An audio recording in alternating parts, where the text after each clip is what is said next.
یہ روح القدس کا سمبل ہے، یہ روح القدس کو پیش کر رہا ہے زندگی کا پانی، اور اسی پانی کے تعلق سے یسوع مسیح نے سامری عورت سے بھی بات کی تھی۔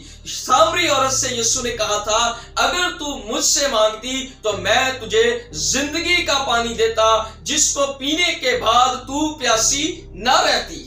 اور ہم دیکھتے ہیں کہ یہاں پر بھی یسوع کہتا ہے میں تمہیں زندگی کا پانی دوں گا جس سے پینے سے تمہارے اندر ندیاں جاری ہوں گی، اور یہ روح القدس کی طرف اشارہ ہے، یہ پاک روح کی طرف اشارہ ہے۔ اور آگے ہم دیکھتے ہیں کہ مصنف جو ہے وہ یہ لکھتا ہے کہ یہ روح کی بابت کہا گیا تھا، یہ روح القدس کی طرف اشارہ ہے۔ اور ہم دیکھتے ہیں کہ یہودیوں کی یہ عید پر جو عید پینتیکوس ہے، اس پر یہ اہم واقعہ جو ہے وہ پیش آیا، اور اس عید پر کیا ہوتا ہے؟ روح القدس نازل ہوتا ہے۔ جب خداوند یسوع مسیح نے شاگردوں سے کہا تھا کہ جب تک تمہیں قوت کا لباس نہ ملے تم یروشلم میں ٹھہرے رہنا، مسیح کے آسمان پر اٹھائے جانے کے بعد ہم دیکھتے ہیں کہ عید پینتیکوس کے دن روح القدس جو ہے وہ نازل ہوتا ہے، اور اسی روح القدس کا وعدہ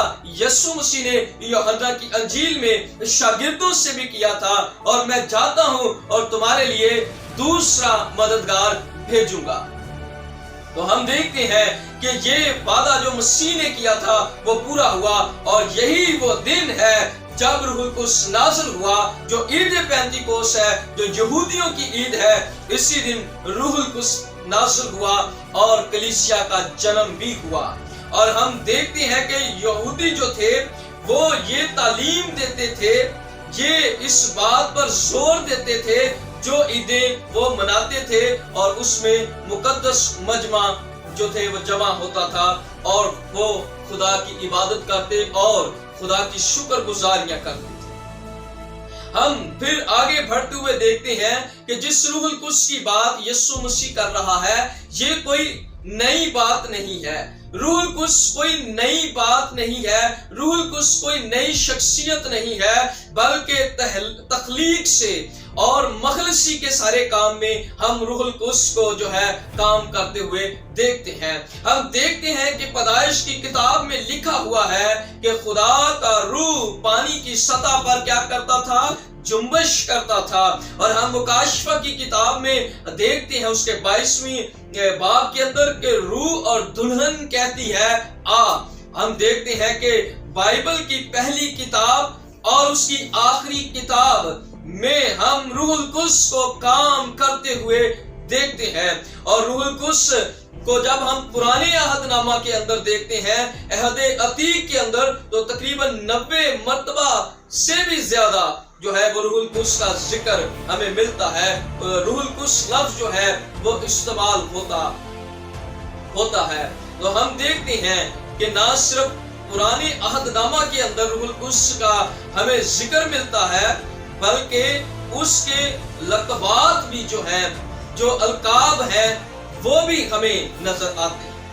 اور پھر ہم عہد جدید کی جب بات کرتے ہیں تو نئے عہد نامہ کے اندر بھی 260 مرتبہ روح القدس کا ذکر ہمیں ملتا ہے۔ تو یہ کوئی نئی شخصیت نہیں ہے۔ پرانے عہد نامہ کے اندر روح القدس کا نزول وقتی طور پر تھا۔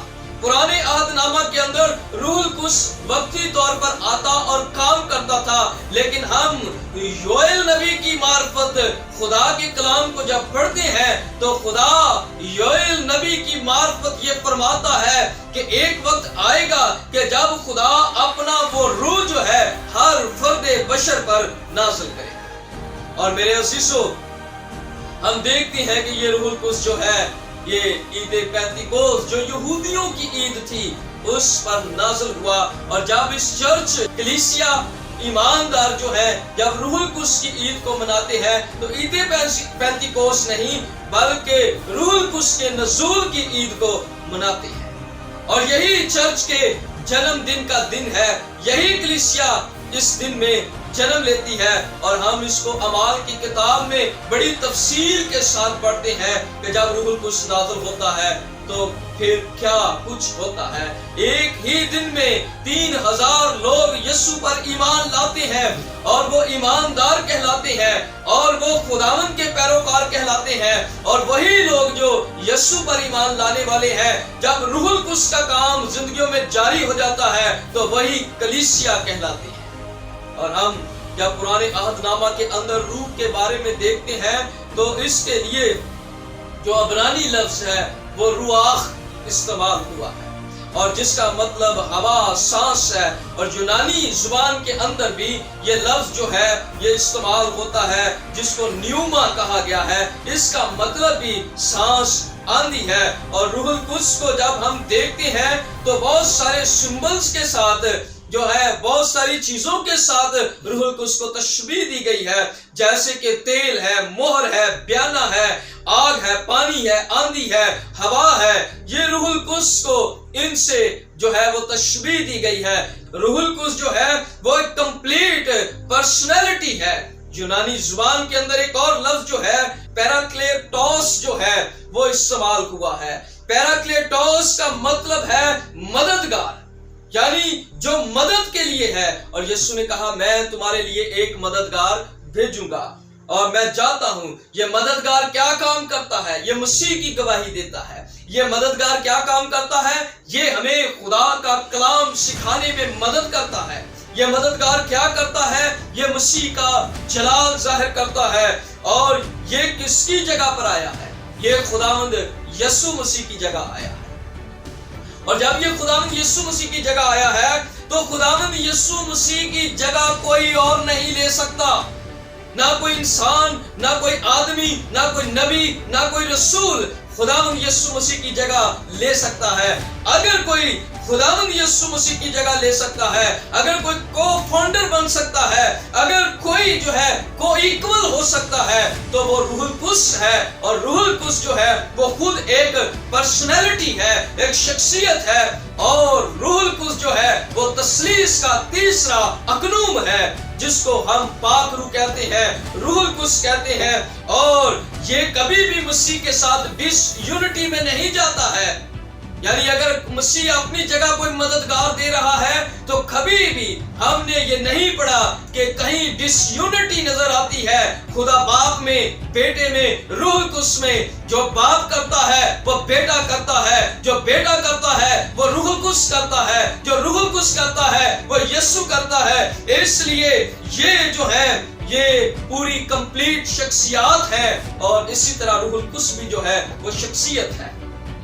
اور کسی شخصیت کے اندر تین چیزیں موجود ہوتی ہیں، ایک اس کی ول، مائنڈ، اور پھر اس کے ایموشنز جو ہیں، اور ہم یہ ساری چیزیں روح القدس کے اندر دیکھتے ہیں۔ ہم دیکھتے ہیں کہ روح القدس جو ہے وہ میرے عزیزو قادر مطلق ہے۔ اگر یسوع قادر مطلق ہے، اگر باپ قادر مطلق ہے تو روح القدس بھی قادر مطلق ہے۔ اگر ہم دیکھیں تو بہت ساری آیات میں ہمیں یہ ملتا ہے کہ روح القدس جو ہے وہ قادر مطلق ہے۔ اومنی پریزنس ہے وہ روح القدس کی ہر جگہ موجود ہے۔ ہم روح القدس کی اومنی پریزنس کو ہر جگہ پر دیکھتے ہیں۔ ہم روح القدس کو دیکھتے ہیں کہ وہ ہر طرح کا علم جانتا ہے۔ جیسے یسوع سب کچھ جانتا ہے ویسے ہی روح القدس جانتا ہے، سب کچھ جانتا ہے۔ وہ ساری چیزوں کا اسے امتیاز ہے۔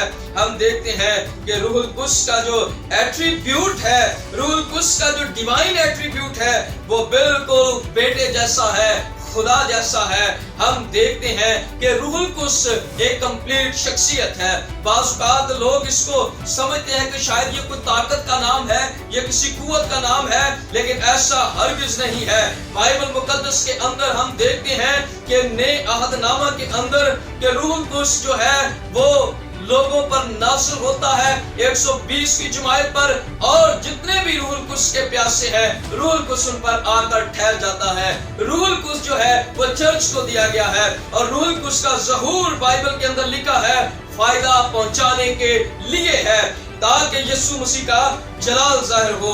روح القدس بطور مددگار آیا تاکہ لوگ جو یسوع پر ایمان لاتے ہیں نہ صرف ایمان لائیں بلکہ مسیح کے نمونے پر زندگی گزاریں، اور روح القدس اس لیے آیا ہے تاکہ ہم اس کے وسیلہ سے نئی پیدائش کا تجربہ کر سکیں، نئی پیدائش کا جو ہے وہ ہمیں تجربہ ہو جائے کہ روح القدس جو ہے وہ اس لیے ہمارا مددگار ہو کر آیا ہے، اور نئے پیدائش کے عمل کو بھی یہ جاری کرتا ہے۔ ہم دیکھتے ہیں کہ نیکودیمس سے کہا گیا جب تک کوئی پانی اور روح سے پیدا نہ ہو وہ خدا کی بادشاہی میں داخل نہیں ہو سکتا ہے۔ ایمانداروں سے کلام کرتا ہے روح القدس، ایمانداروں کا لوگوں کا ذہن کھولتا ہے روح القدس، دعا میں مضبوط کرتا ہے روح القدس، رہنمائی کرتا ہے روح القدس، اور تازگی بخشتا ہے روح القدس، زندگی بخشتا ہے۔ اور یہاں تک ہی نہیں، روح القدس کی اور بھی بہت ساری خوبیاں ہیں، اس لیے روح القدس ہمیں دیا گیا ہے تاکہ وہ ہمیں سکھا سکے، مضبوط کر سکے، ہمیں حکمت دے سکے، ہمیں سمجھ دے سکے، ہمیں اصلاح کر سکے، ہمیں علم بخشے، ہمیں تسلی دے، ہمیں قوت دے اور ہمیں نصیحت کرے۔ روح القدس کی ضرورت میرے عزیزو ہر ایک شخص کو ہے، اس لیے مسیح کو یہ تھا کہ ہر کوئی روح القدس سے معمور ہو جائے۔ مسیح نے کہا کہ میں چاہتا ہوں اور میں تمہارے لیے دوسرا مددگار بھیجتا ہوں۔ یسوع چاہتا ہے کہ ہر کوئی روح القدس کو جانے۔ روح القدس ہمیں زندگی کے ہر شعبہ میں سنبھالتا ہے، ہر زندگی کے شعبہ کے اندر ہمیں روح القدس کی ضرورت ہے، اور یہی خداوند یسوع مسیح کی بھی خوشی ہے کہ ہم روح القدس سے معمور ہو جائیں، کلیسیا کے اندر اور خدمات جو ہیں وہ اس طرح نمایاں ہو جائیں کہ روح القدس جو ہے وہ کام کرے، اور کلیسیا کے اندر جو بات ہے وہ نمایاں ہوتی چلی جائے، اور وہ نمایاں کرتا ہے خدمات کو روح القدس، اور روح القدس ہی ہمیں نعمتیں دیتا ہے، روح القدس ہی ہمیں پھل عطا کرتا ہے تاکہ ہم گنہگار دنیا کے اندر قوت کے ساتھ کام کر سکیں اور یسوع مسیح کا جلال ظاہر کر سکیں، اور خدا کی بادشاہی میں وسعت ہو۔ اور پاک روح اس لیے ہمارے ساتھ مل کر کام کرتا ہے تاکہ ہم خدا کی مرضی کے تابع ہو جائیں، اور خدا کی مرضی کے تابع ہونے کے لیے ہمیں روح القدس دیا گیا ہے، اس لیے کہ باپ اور بیٹے کو جلال ملے، اور یسوع مسیح جو روح القدس بطور مددگار ہمیں دیا ہے، ہم اس الہی غلبے سے تاریک جہان میں کام کر سکیں، اور خداوند میں سب کو ہم اکٹھا کر کے رفاقت میں، شراکت میں اس کی آمد کے لیے تیار کر سکیں۔ سو میرے عزیزو، روح القدس ایک شخصیت ہے، اس شخصیت کے ساتھ مل کر کام کرنے کی ضرورت ہے۔ نہ صرف یہ پاسبانوں کو اس کی ضرورت ہے، خدمت گزار لوگوں کو اس کی ضرورت ہے، بلکہ کلیسیا کے ہر شخص کو روح القدس کی ضرورت ہے، تاکہ جو بھی خدا نے ہمیں ذمہ داریاں دی ہیں ہم روح القدس کی مدد اور رہنمائی سے اس کو انجام دیتے ہیں۔ خدا اس کلام کے وسیلہ سے ہمیں برکت دے، آمین۔